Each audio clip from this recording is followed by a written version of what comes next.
Hello friends, welcome to Sakthi Mithun cooking channel. இன்றைக்கி நம்ம பார்க்க போகிறது மதர்ஸ் டே ஸ்பெஷல். அம்மானாலே எல்லாத்துக்குமே ஸ்பெஷல் தான்.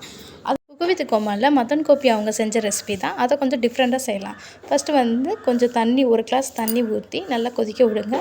இது அகரகர். இந்த அகரகரை நம்ம தண்ணி கொதித்த உடனே அதில் போட்டுடலாம். போட்டுட்டு அந்த அகரகர் நல்லா கரையிற அளவுக்கு எல்லாமே நல்லா கரையிற அளவுக்கு நல்லா கொதிக்க வச்சிடலாம். கொதிக்க வச்சு அதை ஃபஸ்ட் ஆற வச்சிடலாம். கொதித்து ஆற வச்சதுக்கப்புறம் அவங்க சிக்கன் வச்சு செஞ்சுருப்பாங்க. நம்ம டிஃப்ரெண்ட்டாக முந்திரி இருக்குல்ல, முந்திரியும் ஒரு நூடுல்ஸ் ஒரு தொப்புள் கொடி ஷேப்புக்கு வச்சுட்டு முந்திரி வச்சிடலாம்.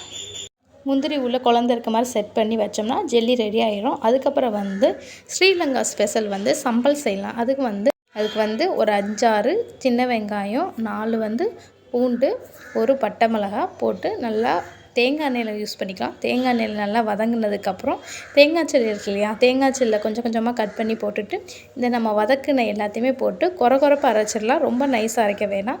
இந்த மாதிரி கொரகொரப்பாக அரைச்சி அதே பேனில் லைட்டாக தேங்காய் எண்ணெய் ஊற்றிட்டு நம்ம லைட்டாக கிண்டி விட்டோம்னா சம்பல் ரெடி ஆயிரும். அதுக்கப்புறம் நெக்ஸ்ட் என்ன செய்ய போகிறோம்னா, ஒரு பீட்ரூட்டை கொஞ்சம் கொஞ்சமாக கட் பண்ணி தண்ணி ஊற்றி பீட்ரூட் ஜார் மட்டும் எடுத்து அதை நம்ம தோசை மாவு இல்லை இட்லி மாவு வச்சுருப்போம் இல்லையா, அதில் கலக்கி விட்டுட்டு நம்ம பனியார சட்டியில்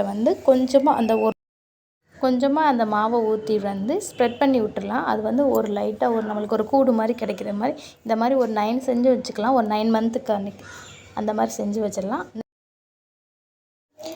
அடுப்பை நல்லா மிதமான சூட்டில் வச்சு நல்லா வேக விடுங்க. வெந்ததுக்கப்புறம் அந்த கூடு மாதிரி நம்ம செஞ்சு வச்ச சம்பல் அது மேலே வச்சுட்டு கொஞ்சம் பீட்ரூட்டை அரேஞ்ச் பண்ணி வச்சிட்டோம்னா. சேனல் பிடிச்சிருந்தா சப்ஸ்கிரைப் பண்ணுங்கள். தேங்க்யூ.